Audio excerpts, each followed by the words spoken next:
Welcome to Freedom for Families Radio. I'm Rebecca. And I'm Michael, and we are so excited to be your hosts today. At Freedom for Families, we liberate families and individuals to fulfill their life's purpose. And that's through helping them achieve the peace, security, and freedom that comes from financial independence, stronger relationships, and a healthy and abundant home life. Welcome, everyone. Today we are going to be talking about why it's worth it to be your own boss. Why do we decide to be crazy and work so hard just so that we can be our own boss? Be an entrepreneur and not, it's really going against the grain. Yeah. Because what you're taught in school is how to get a job. Right. And that's not, what's not taught in school, I think, is how to be an entrepreneur. How to do it your own way, how to have true freedom, really. How to walk an unpaved road. Because the thing is, no one's going to do it for you, right? There's no one to make it happen for you, because if there was, they'd just be doing it themselves, right? So you literally have to pave your own path, and that is so difficult. It's rewarding, though. It is. It's so worth it. So we're going to talk about why is it worth today, why we want to be our own boss. And okay, I want to tell you guys, the first time I realized I wanted to be my own boss, it was and why I wanted to be an entrepreneur was when I was probably 6. Whoa, that was 2 old. years earlier than I thought. Yeah, I think I was probably 6 years old. That's Ellie's age. She's tiny. My older sister had gone to the store and bought some popsicles. They were the kind that come in a pack of 18, and each of them has 2, and you can kind of break them apart and then eat 2 popsicles. That was the kind we used to get every time we went to the store. It's so good. And so she bought those whole big pack, and she came home, and she would sell them to me and my brothers and my other sister for $1 for a popsicle, for a 2-pack. It was $1. So we had, birthday money or Christmas money or whatever money we got from grandma and grandpa. She's like, bring it in, right? guys. And so, of course, I've got this money and I want those popsicles. So I quickly gave her all my money to eat as many popsicles as I could. And before you know it, she's got $18 because she sold every single popsicle. And this bag that had 18 popsicles, she sold them all.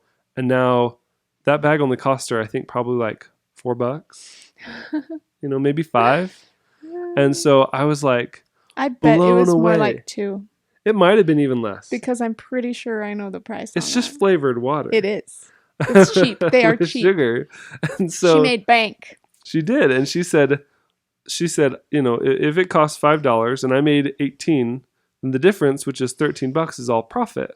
And in my mind, I was like, profit. So I was thinking like a holy man. This is homeschool for you. Teaching the things that you...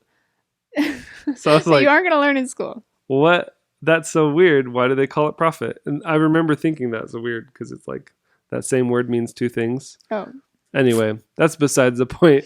I'm just remembering my thought process when I learned this for the first time. She's like, now I can take that $18 and I can go buy, 3 or 4 more packs of popsicles and turn around and sell those for the same thing. And it was just instantly my eyes were just like, when you have a big enough family, you don't need to go lemonade stand it. And mind blown. Mind blown, right? And so I started to take that and I applied it to everything in my entire life. From then on, it was all about buy and then turn around and resell for a profit. Everything I did was for that. And I would buy boxes of sugar cereal. I remember specifically peanut butter crunch. I can taste it in my mouth water. right now. I think we're hungry. Buy a box of cereal for $3 or $4, and I'd turn around and sell a bowl, which you could probably get 10 bowls for a box. If I was just using a measuring cup, a bowl was $1, and I would sell it to my brothers, and they'd pay it because, supply and demand. Here it is available right now. They're going to buy it all day long. And I remember making good money on that. Yeah. And it was in that moment that I was like, I can do this. I want to do this. It worked for you. It works. You had an experience that was really neat early on, which is, first it was done to you, but then you turned around and used that principle and It completely changed your life. From a young age, ever since then, your mindset has been, how can I do it again? Yeah. How can I do it again? How can I do it again? And In whatever situation and differing situations you've been in. yeah. And then as a teenager, I found about people buying real estate and then renting it and making a profit on the rentals. So my mortgage payment on that rental might be $1,000, but the tenant living in that property is paying me $1,300-$1,400 a month. So I'm making a profit of $300 every single month. And somebody else is paying your mortgage for Just a house because that I you own own. the house. And it was like, when that hit me, I was reading real estate books. I took a real estate class in high school at a community college. Like, it's just like one thing after another. It's just opened my eyes to the possibilities of making money doing my own thing, not working for somebody else. And I don't know why, but I've just always had that passion and fire and drive to make money. Maybe it's because of what you can do with money, right? Like all the doors that it opens up. Well, the thing is, not only does it give you freedom, money gives you financial freedom, Right. but it gives you freedom in so many other ways where, you don't have to be told what to do. Right. Which in some cases, well, okay, let's take the comparison of someone who has a regular job, who possibly is also going to school, and then they just go home, right? So and they're maybe renting. So they have a landlord who is looming over them. They have a boss at work who's looming over them. And they have teachers at school who are looming over them, all with control over direct things that are major things in their life, how to do it. telling them what to do. Right. And, I feel like when you finally quit your job and we did YouTube, we got this taste that we had never had before of we are in direct control of our life. No one else is. I mean, YouTube technically was. And we've been through ups and downs with it, and it's been hard, but overall, that was the most freedom we had ever tasted financially. Mm-hmm. And it was very rewarding. And honestly, ever since then, we've been preaching, guys, you got to try this because it's the best way to live. Being your own boss is pretty rad.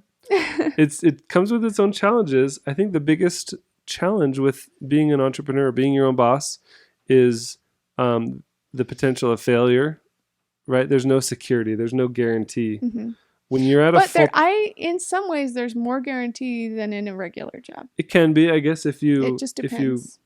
If you diversify your income and have multiple streams of income. And that's what we've ultimately decided to do. Because that's the next level up. Mm-hmm. Step 1 is work for yourself. Yep.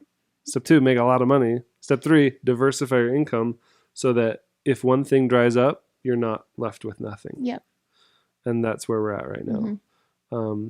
And it's just the next step in being an entrepreneur, which is my dream and my passion and something I'll never want to stop doing just because it's part of who I am. Yeah. And I grew up in the opposite, where my parents were not entrepreneurs. They were to an extent, but never super successful with their entrepreneurism. And so marrying into a marriage where he was like, I want to do all of this stuff, it was really terrifying. I was like, you don't ever want to have a boss? Like, doesn't that scare you? It scared me because I was like, we could do it the easy way, in a way where it's like, get a regular job, and then maybe ultimately down the road, a long time from now, we could have our own business. But instead it was let's try and do the business now, which I'm grateful for, and I think it was the right choice. But we also had to have supplementary income with a boss. While we built. Which I think it's been a really difficult it's been a difficult thing to change my mindset. And really that's all that it is a mindset thing. Like, for me, it was like, I need to be willing to have these risks in my life where in other ways, just because I'm so comfortable with a boss, I wouldn't have had those risks.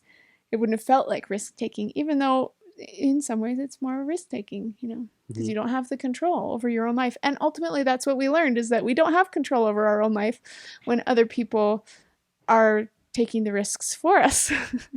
And then we end up, I think for you specifically, to be able to get to a point where you could support me, when we first got married, I would do sales jobs, door-to-door sales things in my efforts to be entrepreneurial and be my own boss, manage my own time.